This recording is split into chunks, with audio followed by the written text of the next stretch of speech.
So, Indian Deepak and Vishal. Hi hello வணக்கம் welcome to Vinitha's creations. எப்படி இருக்கீங்க? எல்லோரும் நல்லா இருக்கீங்களா? கண்டிப்பாக ரொம்ப நல்லா இருப்பீங்கன்னு நினைக்கிறேன், நம்புகிறேன். ஸோ எப்போவுமே சிரிச்சிட்டே இருங்க, ஹாப்பியாக இருங்க, be positive and spread positivity. இன்றைக்கி என்ன விலாகுன்னு பார்த்தீங்கன்னா, கிட்டத்தட்ட ஒரு 2 வீக்ஸ்க்கு முன்னாடியே ஸ்டார்ட் பண்ணியிருந்துருக்கணும் பொங்கல் கிளீனிங் விலாகை. ஆனால் கொஞ்சம் எனக்கு உடம்பு சரியில்லை அப்படி இப்படின்னு சொல்லிட்டு, அதுவும் போன இயரை விட இந்த இயர் வந்துட்டு கொஞ்சம் பொறுப்புகள் அதிகமாகிடுச்சு. அதனால் எதுவுமே ப்ராப்பராக பண்ண முடியல. எப்படியாவது நம்ம என்ன தான் அடிக்கடிக்கு க்ளீன் பண்ணினாலும் இந்த பொங்கல், தீபாவளி, இந்த மாதிரி ஆயுத பூஜை, இதுக்கு நம்ம தனியாக க்ளீன் பண்ணால் தானே வீடே வந்துட்டு அந்த க்ளீனிங் வைப் நமக்கு கிடைக்கும் அப்படின்ற மாதிரி ஒரு ஃபீல் இருக்கும் இல்லையா எல்லாருக்குமே. ஸோ நீங்கள் சொல்லுங்கள், உங்கள் வீட்டில் க்ளீனிங்லாம் பண்ணியாச்சா, ஃபினிஷ் பண்ணியாச்சா, எந்த அளவுக்கு போயிட்டுருக்கு, என்ன மாதிரி பிளான் பண்ணியிருக்கீங்க அப்படின்னு கீழே வந்துட்டு கமெண்ட்டை ஷேர் பண்ணிக்கோங்க. ஸோ நான் வந்துட்டு எப்போ திரும்ப ஸ்டார்ட் பண்ணியிருந்தேன், புதன்கிழமை தான். ஏன்னா எனக்கு பெருசாக பூஜை பண்ணுற அன்னைக்கு வேலை இல்லை, ஏன்னா பூஜை பண்ணக்கூடாது அந்த மாதிரி சுச்சுவேஷன் ஆகிடுச்சு. அதனால சரி க்ளீனாவது பண்ணும் அப்படின்னு சொல்லிட்டு க்ளீன் தான் பண்ணிகிட்டு இருந்தேன்.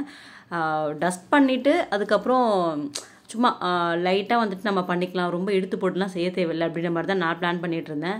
வெட்னஸ்டே பசங்களை காலையில் ஸ்கூலுக்குலாம் அனுப்பிட்டு ஒரு 12 o'clock போல் ஸ்டார்ட் பண்ணியிருந்தேன். ஹஸ்பண்டுமே நைட்டு தான் வர மாதிரி பிளான் இருந்தது. ஸோ அன்றைக்கி பெருசாக எதுவும் டின்னரில் லஞ்ச் எதுவுமே செய்யலை, நைட் டின்னருமே எதுவும் நான் செய்யலை, ஹோட்டலில் தான் நாங்கள் வாங்கிக்கலாம் அப்படின்ற மாதிரி நான் முன்னாடி நாளே பிளான் போட்டாச்சு. அதனால் ஒரு 12 o'clock போல் ஸ்டார்ட் பண்ணியிருந்தேன் க்ளீனிங்கை. ஃபஸ்ட்டு முதல் வேலையாக முன்னாடி நாள் க்ளீன் பண்ணேன். அதுக்கப்புறம் துவைச்ச துணி எல்லாமே அதிகமாக இருந்தது, அதெல்லாம் மடித்து வச்சிடலாம் சொல்லிட்டு டிவியில் எப்போவுமே படம் பார்க்குறத விட பாட்டு போட்டுட்டு வேலையெல்லாம் செய்யும்போது கடகட ஆகிற மாதிரி எனக்கு ஃபீல் இருக்கும். ஆனால் நான் என்ன பண்ண அன்னைக்குன்னு பார்த்தீங்கன்னா, இந்த நயன்தாரா மேமுடைய மாயா படம், பேய் படம் இருக்கு இல்லையா, அதை நான் போட்டு விட்டுருந்தேங்க. செம்ம இன்ட்ரெஸ்டிங்காக போயிட்டு இருந்தது. அதனால அப்படி இப்படி எதுவுமே நவரல. அந்த படத்தை பார்த்துட்டு அப்படியே துணியெல்லாம் மடித்து வச்சுட்டு அப்படியே சைட் பை சைடு வந்துட்டு எல்லா பக்கம் பார்த்துட்டு இருந்தேன்.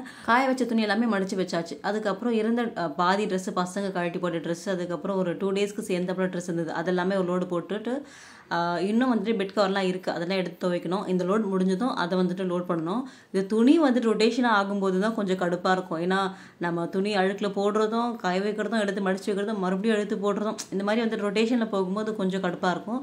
ஆனால் வேறு வழி இல்லை, எண்ட் ஆஃப் த டே அது நம்ம தான் பண்ணியாகணுன்ற அந்த மைண்ட் செட் நம்ம கொண்டு வந்துட்டோன்னா கடற்கரை முடிச்சிருவோம். அதுக்குள்ளே பார்த்தீங்கன்னா இங்கே பெட்லாம் வந்துட்டு க்ளீன் பண்ணலாம் அப்படின்னு சொல்லிட்டு அந்த ரூமுக்கு போயாச்சு. பீலோ கவர்ஸ், பெட் ஸ்ப்ரெட் இது எல்லாமே எடுத்து போட்டுட்டு அங்கே நல்லா டஸ்ட் பண்ணிவிட்டு, கீழே டஸ்ட் பண்ணுறதுக்கு முன்னாடியே ஒட்டடை ஃபஸ்ட்டு அடிச்சிட்டேன்.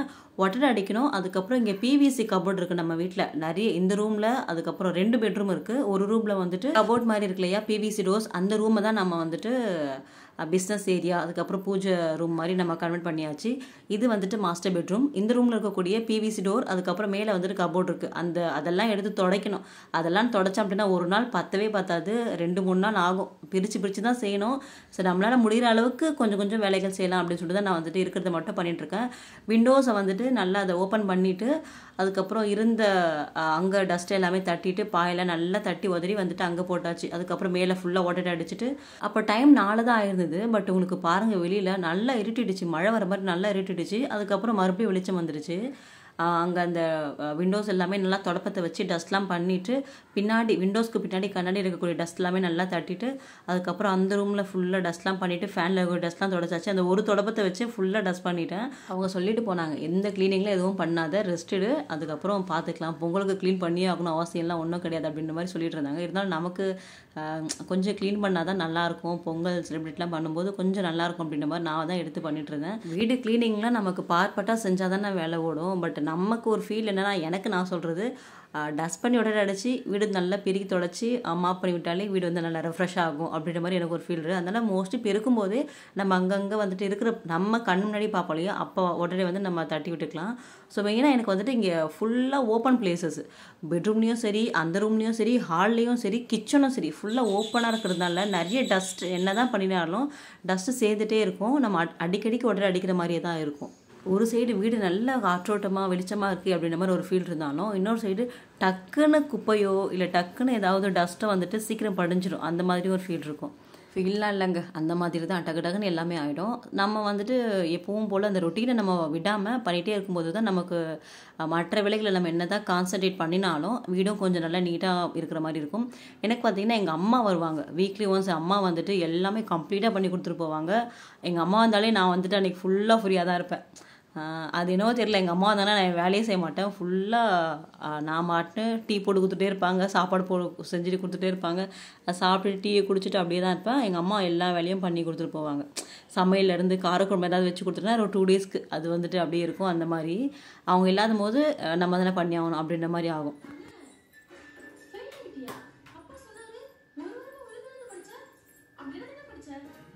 இன்னொன்று நான் இது கூடவே ஷேர் பண்ணிடுறேன். கண்டினியூஸாக ஒரு 2 டேஸாக ஒரு ஐடியிலேருந்து, நான் பேர் சொல்ல விரும்பல, ஒரு ஐடியிலேருந்து பர்டிகுலர் கமெண்ட் என்னென்னா, நீங்கள் தனியாக இருக்கீங்க, உங்கள் வீட்டில் மாமனார் மாமியார் யாருமே கிடையாது, நீங்கள் இஷ்டப்படி இருக்கீங்க, அதனால் நீங்கள் என்ன வேணால் பண்ணுவீங்க. நாங்கள் அப்படி கிடையாது, எங்கள் மாமனார் இருக்காங்க, மாமியார் இருக்காங்க, நாத்தனார் இருக்காங்க, அதனால் எங்களை வந்துட்டு கேள்வி கேட்பாங்க, ஏன் இது செய்யலை, ஏன் இது பண்ணல அப்படின்னு கேள்வி கேட்பாங்க, அதனால் நான் வந்துட்டு செய்யாமல் இருக்கேன் அப்படின்னு சொல்கிறாங்க. இது நீங்கள் யோசிச்சு பாருங்களேன், இது எந்த வகையில் நியாயமாக இருக்குன்னு நீங்கள் யோசிச்சு பாருங்களேன். வீட்டில் யாருமே இல்லைன்றதுனால நான் எல்லாமே செய்கிறேனாமா, அவங்க வீட்டில் எல்லாரும் இருக்காங்கன்றதுனால அவங்க எதுவும் செய்யாமல் இருக்காங்களாமா. இது அப்படி தலைகீழாக இல்லை. இந்த ஒரு இது வந்துட்டு எப்படி கொஞ்சம் முரண்பாடாக இருக்கிற மாதிரி தானே இருக்குது. யாருமே இல்லாத வீட்டில் தான் எதுவுமே நடக்காது. ஏன்னா கேள்வி கேட்க ஆள் இல்லை, நம்ம இஷ்டப்படி என்ன வேணால் இருக்கலாம் அப்படின்ற மாதிரி கேள்வி கேட்க ஆள் இல்லாமல் இருக்கிறதுனால தான் எப்படி வேணால் இருப்பாங்க. அவங்க வீட்டில் கேள்வி கேட்க ஆள் இருந்துமே அவங்க எதுவுமே செய்யாமல் இருக்காங்களாம். அது வந்துட்டு எனக்கு தப்பாக தெரிஞ்சுது அந்த கமெண்ட்டு. நானும் எங்கள் ஹஸ்பண்ட் மட்டும் தனியாக இருந்தோன்னா நாங்கள் எல்லாமே பண்ணுவோம். நாங்கள் வந்துட்டு வீடு ஃபுல்லாக இந்த மாதிரி பிரம்ம முகூர்த்த பூஜையாக இருக்கட்டும், காலையில் எந்திரிக்கிறதா இருக்கட்டும், எல்லாமே நாங்கள் வந்துட்டு நான் பண்ணுவேன் அப்படின்னு சொல்லியிருந்தாங்க. இந்த கமெண்ட்டுக்கு நீங்கள் என்ன நினைக்கிறீங்க? உங்கள் பதிலை வந்துட்டு எனக்கு கீழே கமெண்ட்டில் ஷேர் பண்ணிக்கோங்க. நான் நினைக்கிறது என்னென்னா, இப்போ தனியாக இருந்து நீங்கள் செய்கிறேன்னு சொல்கிறீங்க, கேள்வி கேட்கக்கூடிய மாமியார், நாத்தனார், மாமனார் இவங்கெல்லாம் இருந்து கூட இருந்து உங்களை கேள்வி கேட்குற அளவுக்கு ஆளுங்க இருக்காங்க. அப்படி இருந்து உங்களால் செய்ய முடியாததை தனியாக இருந்தால் நீங்கள் செய்வீங்கன்றது எந்த வகையில் இதுவாகும் சொல்லுங்கள்? எல்லாரும் இருக்கும்போது செஞ்சால் தான் அது வந்துட்டு ஒரு நல்ல ஒரு புரிதல் கொடுக்கும் அவங்களுக்கும். பரவாயில்ல, நம்ம மருமக வந்துட்டு நல்லா இதெல்லாம் பண்ணுறாங்க அப்படின்ற மாதிரி நம்ம மேலே ஒரு நம்பிக்கை அவங்களுக்கு வரும். யாருமே இல்லாத போது தான் நான் செய்வேன் அப்படின் போது அப்போ நீங்கள் யாருக்கு செஞ்சு என்ன பிரயோஜனம்? எல்லாரும் இருந்தால் நீங்கள் செய்ய மாட்டீங்க, தனியாக இருந்து எப்படி செஞ்சுருவீங்க? அதுதான் என்னுடைய கேள்வி. நம்மளால் ஒரு விஷயம் செய்ய முடியல அப்படின்னா உடனே மற்றவங்கள பழி போடுறது, இவங்களால தான் நான் பண்ண முடியல, இவங்களால தான் செய்யலை அப்படின்னா மற்றவங்கள நம்ம பழி போடுறது, அதை நம்ம பண்ணவே கூடாது. நமக்கு வர வேண்டிய எல்லாமே நல்லதாக இருக்கட்டும் கெட்டதாக இருக்கட்டும், அது நம்ம செஞ்ச ஒரு விஷயத்தினால உண்டான பலனையே தவிர அது நம்மளை தாண்டி எதுவுமே நமக்கு வந்துடாது. நம்ம தான் பண்ணணும், எதுவாக இருந்தாலும் நம்ம தான் பண்ணணும். அந்த கர்மா தான் நமக்கு செயல்படுது, அவ்வளோதான். அதை மட்டும் நான் திங்க் பண்ணிவிட்டு அகெயின் அந்த விஷயத்தை நம்ம பண்ணாமல் இருக்கிறது நல்லது.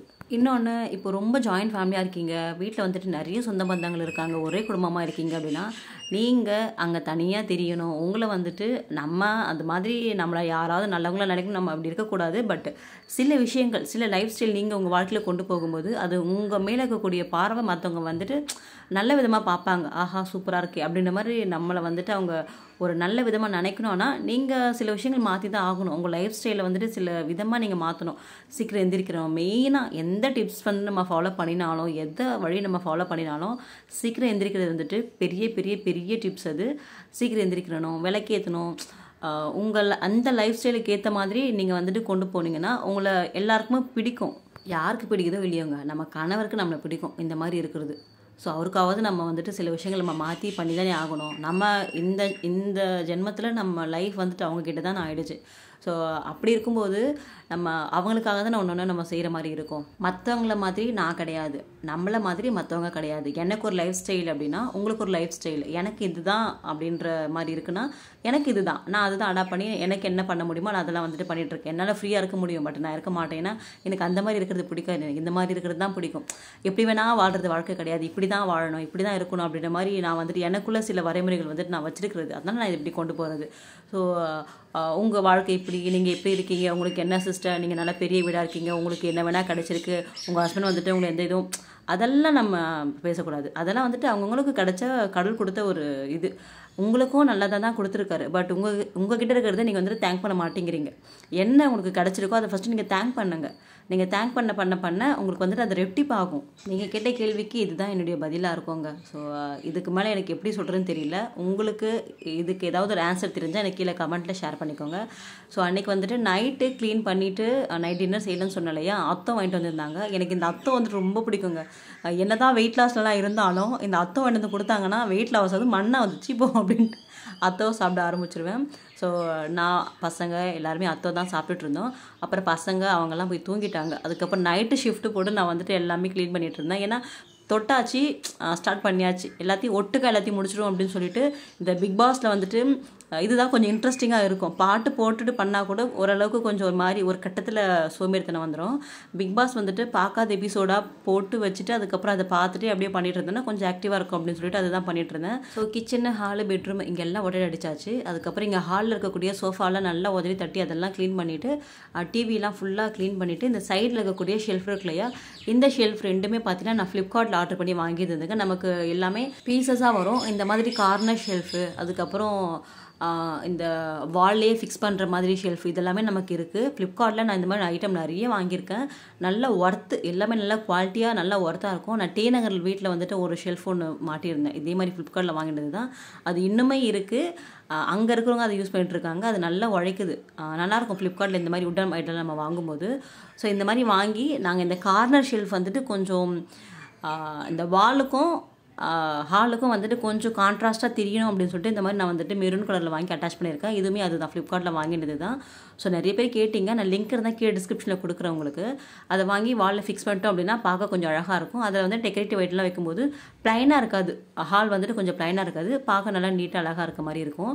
நம்ம எப்போவுமே பார்த்தீங்கன்னா முருகருடைய 2 படம் வச்சுருக்கேன். அதுக்கப்புறம் வேல் இருக்கும், 6 inches, 5 inches, 4 inches, 3 inches, 2 inches, இந்த மாதிரி வேல் வந்துட்டு நான் லெவலாக வச்சுருக்கேன் பாருங்கள் மேலே. ஸோ அதெல்லாம் எடுத்து ஃபுல்லாக டஸ்ட் பண்ணி நல்லா க்ளீன் பண்ணிவிட்டு அங்கே வச்சாச்சு. அதுக்கப்புறம் புத்தா பக்கத்தில் இருக்கக்கூடிய கேண்டில் இதெல்லாமே வச்சாச்சு. நான் பொங்கல் க்ளீனிங்க்கே ஒரு லிஸ்ட்டு மாதிரி போட்டு வச்சுருந்தேன், இப்படி க்ளீன் பண்ணும்போது கொஞ்சம் ஈஸியாக இருக்கும் அப்படின்னு சொல்லிட்டு ஃபஸ்ட்டு ஸ்விட்ச் போர்ட்லேருந்து ஸ்டார்ட் பண்ணியிருந்தேன். ஸ்விட்ச் போர்டு, அதுக்கப்புறம் இந்த அங்கங்கே இருக்கக்கூடிய பிவிசி டோஸு, அதுக்கப்புறம் உட்டன் டோஸ் இதெல்லாமே ஃபஸ்ட் நம்ம க்ளீன் பண்ணிடலாம். அதுக்கப்புறம் 1 by 1 வருவோம் அப்படின்னு நான் பிளான் பண்ணி வச்சுருந்தது. பட்டு தவிர்க்க முடியாத சூழ்நிலையால் இந்த மாதிரி ஒட்டுக்க எல்லாத்தையும் போட்டு பண்ணுற மாதிரி ஆகிடுச்சு. இன்னும் அந்த உடன் இதெல்லாம் வந்து க்ளீன் பண்ணலை, அதெல்லாம் அப்படி தான் இருக்குது. இன்னும் கிச்சனில் வந்துட்டு நிறைய ஆல்ட்ரேஷன் இருக்குது, அதெல்லாம் அப்படியே இருக்குது. ஒன்று ஒன்றா பார்த்துக்கலாம், எல்லாமே இப்போ முடியட்டும் அப்படின்ற மாதிரி நான் வந்துட்டு பிளான் பண்ணியிருக்கேன். ஏன்னா எல்லாத்தையும் மொத்தமாக போட்டு பண்ண முடியாதுல்ல, ஒரே ஆள் பண்ண முடியாது. எங்கள் ஹஸ்பண்டுமே வந்துட்டு கொஞ்சம் பொங்கல் லீவ்லாம் வந்துட்டு அவங்களுக்கு வரதா இருக்குது. ஏன்னா அவங்களுக்குமே இந்த 3 months வந்துட்டு ரொம்ப வேலை. 2 weeks 3 weeksக்கு ஒன்ஸ் வந்துட்டு பெங்களூரு, கோயம்புத்தூர் அந்த மாதிரி போயிட்டு தான் இருக்காங்க. அதனால் அந்த சமயத்தில் அம்மா தான் என் கூட வந்துருக்குறாங்க. இந்த மாதிரி இருக்கிறதுனால நமக்கு வந்துட்டு கொஞ்சம் க்ளீன் பண்ணுறதுக்கு சரியாக இல்லை. இன்னொன்று நான் பிளான் பண்ணது என்னென்னா, அந்த ஊபர் இருக்கு இல்லையா, ஊபரில் வந்துட்டு க்ளீன் பண்ணுறதுக்கு ஆளுங்களை கூப்பிட்டு அவங்க பண்ணி கொடுத்துட்டு போவாங்க அப்படின்னு நான் திங்க் பண்ணது. கடைசி நேரத்தில் தான் இது பண்ணோம், பட் ஆளுங்க வந்துட்டு கிடைக்கல. அதெல்லாம் நம்மனா வேஸ்ட் ஆகும் அப்படின்னு சொல்லிட்டு நானே களத்தில் இறங்கியாச்சு. ஸோ ஓரளவுக்கு எல்லாத்தையும் க்ளீன் பண்ணி அரேஞ்ச் பண்ணி வச்சாச்சு. அப்புறம் ஹாலில் வந்துட்டு அந்த ஸ்தல விருட்சம் மரம் இருக்கு இல்லையா, அது வந்துட்டு ஸ்டிக்கரான்னு கேட்குறீங்க. அது ஸ்டிக்கர் கிடையாதுங்க, பெயிண்டிங். அது நம்ம பெயிண்ட் பண்ணியிருந்தோம். எனக்கு வந்து இந்த ஸ்தல விருட்ச மரம் ஒரு இண்டிவிஜுவல் வீடு வாங்கணும் அப்படின்னா இந்த மரம் வந்துட்டு என்ட்ரன்ஸில் வரைஞ்சி வைக்கணும், 3Dயில் வரைவாங்களே அது மாதிரி 3Dயில் வரைஞ்சி வைக்கணும் அப்படின்னு எனக்கு ரொம்ப நாள் ஆசை. பட்டு நடக்கும், ஒரு நாள் அது கண்டிப்பாக நடக்கும். இப்போதைக்கு நம்ம வந்துட்டு அப்பார்ட்மெண்ட்டில் தான் இருக்கோம் இல்லையா, ஸோ அது மாதிரி தனியாக நம்மளால் பண்ண முடியாதுன்றதுனால ஹால்லையே ஒரு பெரிய இந்த சைடு வீட்டு மெயின் என்ட்ரன்ஸில் வரும்போது ரைட் ஹேண்ட் சைடில் ஒரு பெரிய வால் இருக்கும், அது கொஞ்சம் எம்டியாக இருந்தது. அங்கே வந்துட்டு இது வரைஞ்சா கொஞ்சம் நல்லாயிருக்கும், ஹால்லையுமே கொஞ்சம் அது பார்க்கும்போது நல்லாயிருக்கும் அப்படின்னு வந்துட்டு நான் அங்கே வரைஞ்சி வச்சுருக்கேன். ஸ்தல விருட்ச மரம், அது பெயிண்டிங், அது ஸ்டிக்கர் கிடையாது. பட் இப்போ நிறைய அது வந்துட்டு நமக்கு அந்த ஸ்டிக்கர்ஸ் மாதிரி, அதுக்கப்புறம் 3D எஃபெக்டில் இருக்கக்கூடிய ஒரு ஸ்டாண்ட் மாதிரிலாம் கிடைக்குது. அது நிறைய கடைகளில் கிடைக்குது, நீங்கள் சர்ச் பண்ணி பாருங்கள். ஸோ மேலே ஃபுல்லாக ஃபேனை எல்லாமே டஸ்ட் பண்ணி உடனே ஃபுல்லாக அடித்து எல்லாத்தையும் க்ளீன் பண்ணி வச்சாச்சு. இப்போ கீழ் பகுதி தான், கீழே வந்துட்டு இந்த டிவி ஸ்டாண்டு, இது நாங்கள் வந்துட்டு இங்கே பொருள் சரவணா ஸ்டோரில் வாங்கினது. நல்லா உழைக்குதுங்க, ரொம்ப நல்லாயிருக்கும். பட் இந்த பாம்பை என்ன தெரியுமா பண்ணுங்க, எல்லாத்தையும் எடுத்து இந்த இந்த டிவி யூனிட் இருக்கு இல்லையா, அங்கே தான் உட்காந்து எல்லாத்தையும் பெயிண்ட் பண்ணுறது, ட்ரா பண்ணுறது. அங்கே பாருங்கள் அந்த சைடு எல்லாமே ஸ்டாக் பீஸை வச்சு வரைகிறது எல்லாமே இங்கே தான் உட்காந்து பண்ணிகிட்ருக்கோம். அங்கே நான் அடிக்கடிக்கு எடுத்து க்ளீன் பண்ண பாப்பா வந்துட்டு மறுபடியும் அதே மாதிரி தான் பண்ணுவாங்க. ஸோ எல்லாத்தையும் எடுத்து அந்த ட்ராயரில் போட்டுட்டு அங்கே ஃபுல்லாக டஸ்ட் பண்ணி க்ளீன் பண்ணியாச்சு. இந்த டஸ்டர் வந்துட்டு நான் சரவணா ஸ்டோரில் வாங்கினது, அதுக்கு லிங்க் கிடையாது. லாஸ்ட்டாக நான் ஷார்ட்ஸை போடும்போது நிறைய பேர் கேட்டிருந்தீங்க. ஸோ அது வந்துட்டு இங்கே லோக்கல் ஷாப்பில் வாங்கினது தான். ஆனால் இப்போ மீஷோவில் நிறைய க்ளீனிங் ஐட்டம்ஸு, நிறைய இந்த மாதிரி டஸ்டரு, ஹேண்ட் க்ளவுஸஸ் எல்லாமே நமக்கு டிஃப்ரெண்ட்டாக கிடைக்குது. க்ளீனிங் ஐட்டம்ஸ் நீங்கள் மீஷோவில் போட்டாலே அவ்வளோ வந்து நமக்கு கிடைக்குதுங்க, நிறைய வருது. பட் அதில் 1-2 வந்துட்டு ரிவ்யூ செக் பண்ணி வாங்குங்க. ஸ்டார் எவ்வளோ கொடுத்துருக்காங்க, எவ்வளோ ரேட்டிங் கொடுத்துருக்காங்க, நிறைய பேர் இமேஜஸ்லாம் போட்டு கொடுத்துருப்பாங்க இல்லையா, அதெல்லாம் செக் பண்ணுங்கள். ஏன்னா நமக்கு சிலது வந்துட்டு உடஞ்சி வருது. நானே 2-3 வாங்கி அதெல்லாம் உடஞ்சிருக்கு அந்த ப்ராடக்ட் எல்லாமே. ஸோ அதெல்லாம் பார்த்து ரிவ்யூ பண்ணி வாங்குங்க. பட் நிறைய ஐட்டம்ஸ் நமக்கு இருக்குது அதில். இப்போ ஒரே பிராண்டட்லேயே நிறைய பேர் சேல் பண்ணுவாங்க, இல்லை நிறைய பிராண்டடில் ஒரே பொருளை சேல் பண்ணுவாங்க, அந்த மாதிரியும் இருக்குது. ஸோ எல்லாமே பார்த்து செக் பண்ணி வாங்கிக்கோங்க. மீஷோவில் ட்ரெஸ்ஸஸ், நைட்டிஸ் இந்த மாதிரி இதெல்லாமே ஓரளவுக்கு ஓகேவாக தான் இருக்கும். பட் கொஞ்சம் குவாலிட்டியாக பொருள் வாங்கணும், குவாலிட்டியாக வேணும்னா நீங்கள் வந்துட்டு அமேசான், ஃப்ளிப்கார்ட் அங்கே அந்த மாதிரி வாங்கும்போது நல்லாயிருக்கும். மீஷோவில் குவாலிட்டி வந்துட்டு அந்தளவுக்கு பக்காவாக இருக்காது, பட் ரேட்டு நமக்கு அஃபோர்டபுளாக இருக்கும். எல்லாமே கம்மி ரேட்டில் நல்லா அஃபோர்டபுளாக இருக்கும். ஆனால் குவாலிட்டி வந்துட்டு கொஞ்சம் செகண்ட் கிரேட் அந்த மாதிரி தான் இருக்கும். பட் நீங்கள் அமேசான்லாம் போகும்போது நல்லாயிருக்கும், ரேட்டும் கொஞ்சம் ஹையாக இருக்கும். அதுதான் அந்த ப்ராடக்ட்டுக்கு ஏற்ற மாதிரி ரேட் வச்சுருப்பாங்க. ஸோ டிவி யூனிட் மேலே இருந்த ஸ்பீக்கர்ஸ், அந்த ஹோம் தியேட்டர்ஸ் எல்லாமே எடுத்து நல்லா அதை டஸ்ட் பண்ணிவிட்டு, அதுக்கப்புறம் இந்த விநாயகர் அழகாக இருப்பார், ஒரு பொம்மை நல்லா அப்படி தூக்கிட்டு படுத்துட்ருப்பார், அது அழகாக இருக்கும். அந்த விநாயகரை எடுத்து அது மட்டும்தான் நான் இங்கே வச்சுருக்கேன், வேறு எதுவுமே வைக்கல. எல்லாமே வச்சு ஒரு மாதிரி கச்சக்கச்சான இருக்க மாதிரி இருக்கும் இல்லையா, அதனால் எல்லாத்தையும் எடுத்துகிட்டு இவரை மட்டும் வச்சுட்டு அதுக்கப்புறம் அங்கே இருந்த திங்ஸ் எல்லாமே நல்லா தண்ணி போட்டு தொடச்சாச்சு. இதெல்லாம் நம்ம கொஞ்சம் எண்ணெய் விட்டு துடைக்கும் போது நல்லாயிருக்கும். ஆனால் நான் சும்மா அப்படியே தண்ணி போட்டு தான் டஸ்ட் பண்ணி விட்டேன், இன்னும் ப்ராப்பர் க்ளீனிங் பண்ணலை. இது வந்துட்டு சும்மா லைட்டாக டஸ்ட் பண்ணோம்ல, எப்பவும் போல் பண்ணுற மாதிரி தான் பண்ணிகிட்ருக்கேன். ஸோ அடுத்தடுத்து நிறைய வீடியோஸ், நிறைய இன்ஃபர்மேஷன்ஸ், அதுக்கப்புறம் யூஸ்ஃபுல்லான வீடியோஸ் வந்துட்டு உங்களுக்கு வரதான் போகுது. கண்டிப்பாக அதெல்லாம் பார்க்கணுன்னா சேனலை மறக்காமல் சப்ஸ்கிரைப் பண்ணிக்கோங்க. இவ்வளோ தூரம் வீடியோவை பொறுமையாக பார்த்தமைக்கு ரொம்ப நன்றிகள். உங்களுக்கு தெரிஞ்ச அந்த கமெண்ட்ஸுக்கு பதில், அதுக்கப்புறம் சில ஐடியாஸ்லாம் இருக்குல்லையே, அதெல்லாம் கீழே கமெண்ட்டில் ஷேர் பண்ணிக்கோங்க, நானும் படிக்கிறேன். ஸோ சேனலை மறக்காமல் லைக் பண்ணிவிட்டு சப்ஸ்கிரைப் பண்ணிக்கோங்க. தேங்க்யூ ஃப்ரெண்ட்ஸ், பாய்.